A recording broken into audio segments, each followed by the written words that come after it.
George H. W. Bush has described the current U.S. president as a blowhard who is driven by a certain ego. Mr. Bush, who voted for Hillary Clinton in last year's election, reportedly made the criticisms in historian Mark Updegrove's coming book The Last Republicans. In the book, he and his son George W., both former presidents of the U.S., talk about why they think their Republican successor is not fit for office.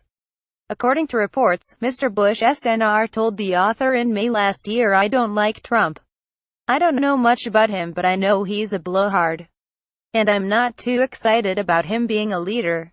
Image George W. Bush with his Democrat predecessor Bill Clinton. Mr. Bush Sr., 93, and his son, 71, were the 41st and 43rd presidents of the U.S., both Republicans and split by Democrat Bill Clinton.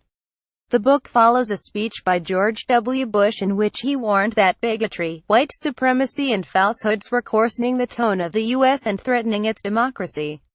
In the speech in New York last month, Mr. Bush Jr. did not mention the president by name, but he was clearly criticizing the current administration and its policies.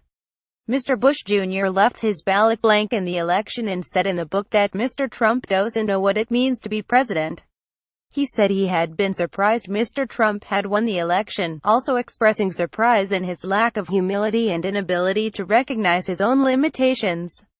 He said, "As you know from looking at my family, humility is a certain heritage, that's what they expect, and we're not seeing that in Trump."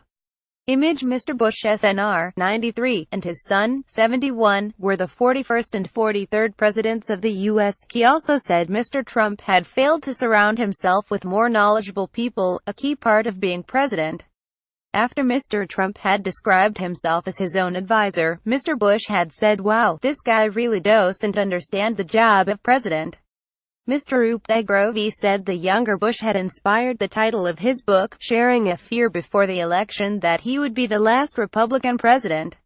White House spokeswoman Sarah Sanders said in a statement, "The American people voted to elect an outsider who is capable of implementing real, positive, and needed change instead of a lifelong politician beholden to special interests. If they were interested in continuing decades of costly mistakes, another establishment politician more concerned with putting politics over people would have won."